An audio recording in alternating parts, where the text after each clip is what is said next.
Good afternoon, Professor Whitehead. Joshua Pierre reporting live from the bathroom. As you can see, times are tough, but notice the collar shirt. Try to make the presentation more formal, quote, quote. Last presentation, happy to be done with your class, sir, but I do appreciate you and everything that you have done. Cumulative review, final presentation on finish line. Company that sells athletic shoes.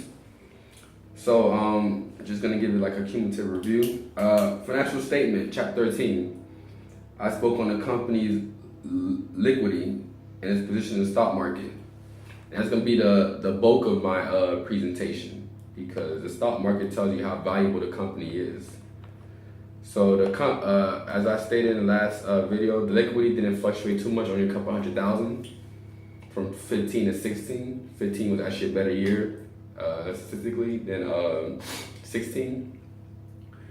So statistically, we can see here, according to the 10K report, that the company's liquidity was better in 2015.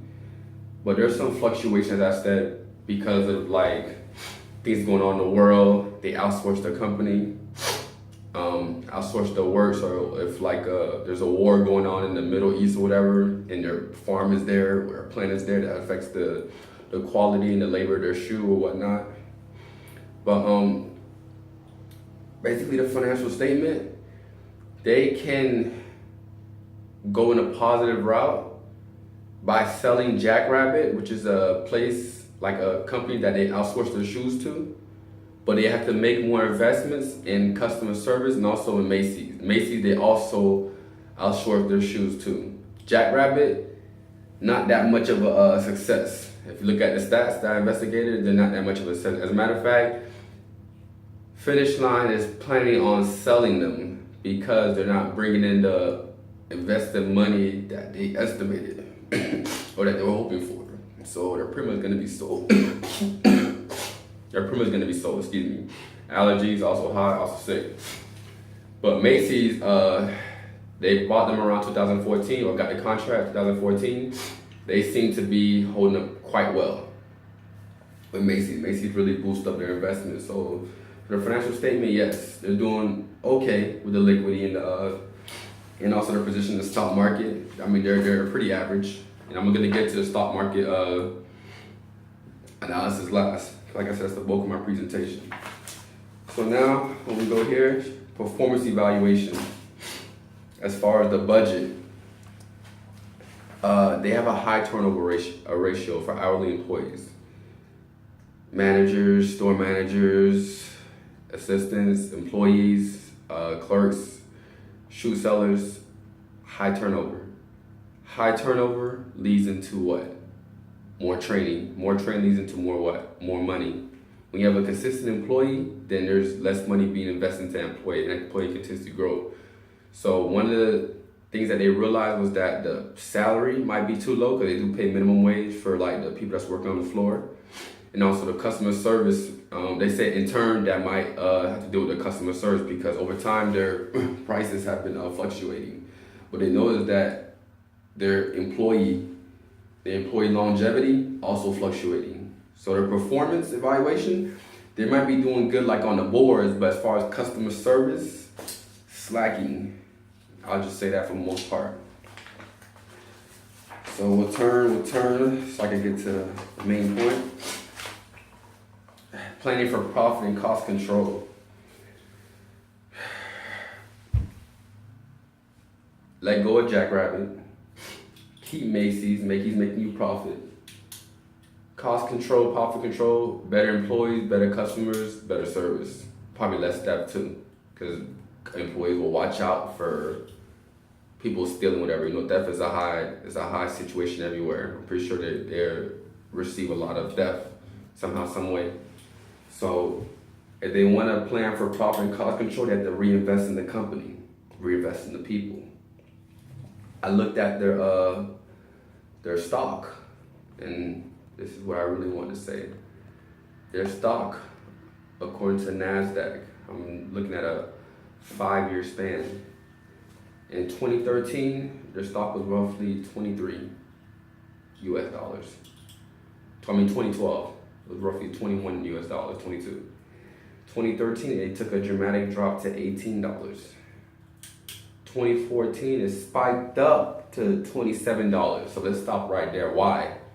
This is when they invested in Jackrabbit and Macy's to actually outsource those shoes to those third-party stores. Jackrabbit was not a complete success. It didn't bring some revenue, but not what they expected. But Macy's, yes, Macy's really outdid the competition. You know, Macy's, everybody goes there for shoes, you know, dress-up shoes. I mean, everybody goes there for clothes. So, but when you're getting clothes, can you just buy an outfit without the shoes? No, you have to complete the outfit. So, them, excuse me, like I said, sick.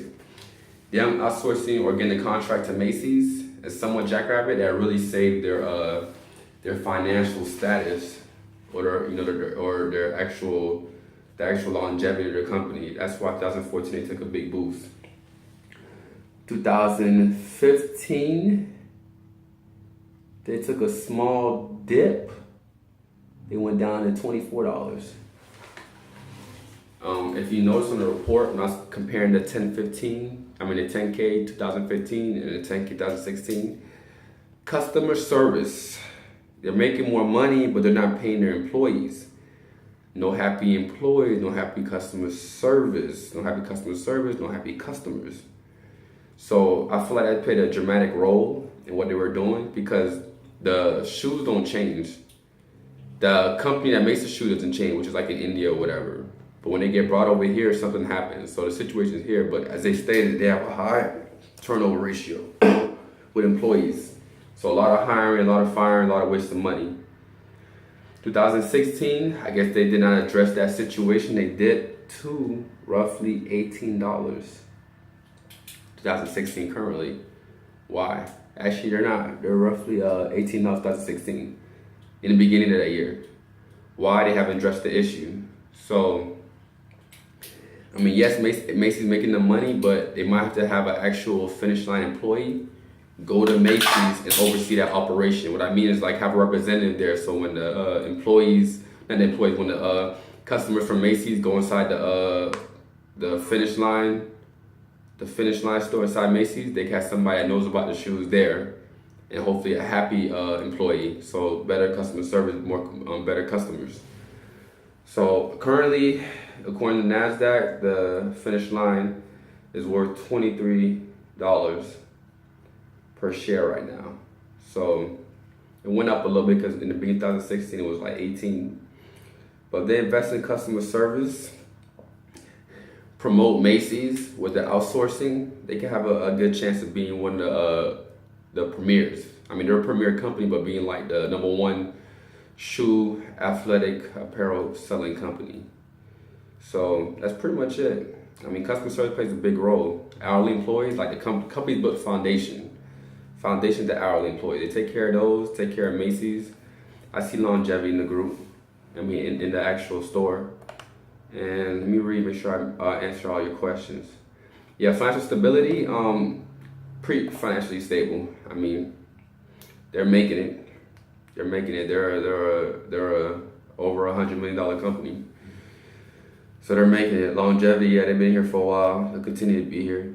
And, you know, shoes are one of the things that never really go out of style. Kids, basketball, football, sports, players endorse their shoes. So, customer service and Macy's. And I just want to say thank you so much, Professor Whitehead. It's probably the last video. I want to say God bless. And maybe one day we could have like a biblical conversation. I don't know if you're a Christian or not, but there's a truth in the Bible. I believe in the Bible, but there's actually a truth in the Bible. How the Bible separates itself from everybody else, from all the other doctrines. Because the prophecy's in the Bible. But the big prophecy in the Bible is God the Mother. But we should have that in person. So whenever you get a chance, I'll probably call you in a couple of weeks, but we can probably sit down and see it. It's very important. All right, so God bless. Professor Whitehead, don't hustle a hustler. I will never try to hustle you. All right, bye.